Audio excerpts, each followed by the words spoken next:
Samajwadi party ने 2014 के लोकसभा चुनाव के लिए 55 उम्मीदवारों की पहली लिस्ट जारी की है।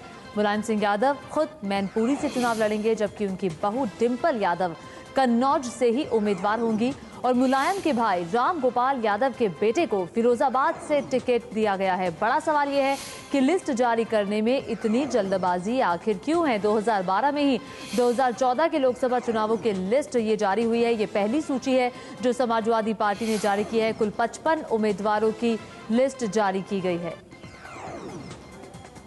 मछली शहर श्री तूफानी सरोज सिटिंग, चंदौली श्री रामकृष्ण यादव सिटिंग, वाराणसी श्री सुरेंद्र सिंह पटेल, भदोई श्रीमती सीमा मिश्रा, रॉबर्ट्सगंज सुरक्षित श्री पकौड़ीलाल कोल सिटिंग।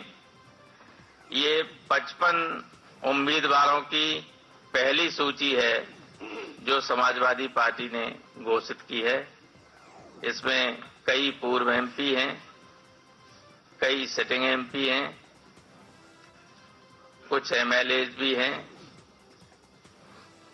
2 मंत्री हैं और स्पीकर साहब हैं। इस सूचना को देने के लिए ही आप सबको मैंने कष्ट दिया था। तो लगभग 1.5 साल का वक्त बचा है, लेकिन आखिर इतनी जल्दबाजी मुलायम सिंह यादव की पार्टी समाजवादी पार्टी को क्यों है लिस्ट जारी करने की? बड़ा सवाल जरूर खड़ा होता है। पंकज झा हमारे साथ हमारे सहयोगी जुड़ रहे हैं। पंकज, कई बार मुलायम सिंह यादव अपने कार्यकर्ताओं से कह चुके हैं कि चुनाव के लिए तैयार रहें, तो ये उसी दिशा में जाता हुआ कदम है?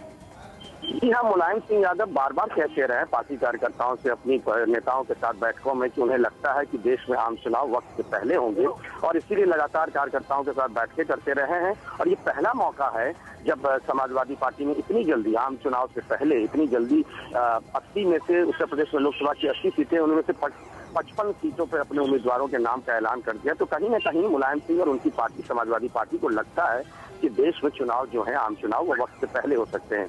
और लेकिन एक पंकज रोकना चाहूंगी, एक और बात, मुलायम सिंह यादव लगातार आपने कहा कि जल्द चुनावों के संकेत भी है, इसलिए भी हो सकता है लिस्ट जारी हो, लेकिन मुलायम सिंह यादव खुद कहते रहे हैं कि पीएम बनने की संभावना भी हो सकती है। तो इसीलिए क्या पहले से तैयारियां हो रही है, क्योंकि पहले अपनी तैयारी कर लें फिर बाकियों को साथ में लाकर तीसरे मोर्चे की जो बात कही जाती रही है?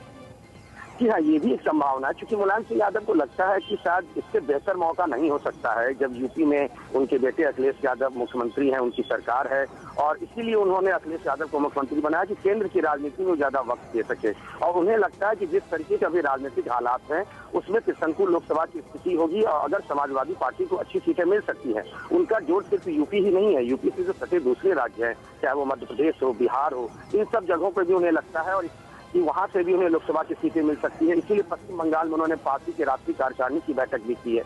मुलायम सिंह को लगता है कि वो तीसरे मोर्चे की तरफ से प्रधानमंत्री पद के उम्मीदवार हो सकते हैं। तो पहले उन्होंने शुरुआत जो की अपनी पार्टी के 55 उम्मीदवारों के नामों के ऐलान करके, उसके बाद दूसरी जो पार्टियां हैं उनके साथ मिलकर तीसरे मोर्चे बनाने की बातचीत वो करेंगे। हालांकि कई दूसरे दलों के नेताओं के साथ वो लगातार संपर्क में रहे हैं। कहीं ना कहीं कोशिश उनकी है कि यूपीए और एनडीए से अलग एक तीसरे मोर्चे के संभावित प्रधानमंत्री पद के उम्मीदवार के तौर पर वो अपनी छवि देश के सामने पेश कर सके।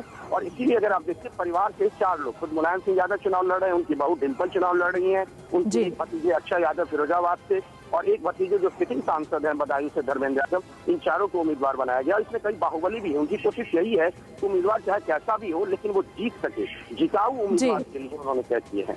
लेकिन पंकज, सवाल ये कि फायदा कितना होगा? आप 1.5 साल पहले लिस्ट जारी कर रहे हैं और 1.5 साल उस उम्मीदवार को मिलेगा कि वो वहां पर काम करे, लोगों से बातचीत करे, तो फायदे की उम्मीद के चलते ही ये लिस्ट जारी हुई है और फायदा कितना होगा, बड़ा सवाल ये भी है। देखिए, अभी तो कुछ कह पाना मुश्किल होगा, लेकिन कहीं ना कहीं पार्टी के नेताओं को, मुलायम सिंह, अखिलेश यादव, राम गोपाल यादव, इनको लगता है कि अभी सब कुछ ठीक ठाक चल रहा है और इसीलिए उम्मीदवारों को उनके इलाकों में भेज दिया जाए। अभी बहुत वक्त है, वो काम करें तो शायद बेहतर नतीजे हो सकते हैं। और इसी फॉर्मेट पे, इसी आधार पर बीएसपी पहले काम करती रही। वो हमेशा साल भर पहले, 1.5 साल पहले अपने उम्मीदवारों का, चाहे वो विधानसभा चुनाव हो, लोकसभा चुनाव ऐलान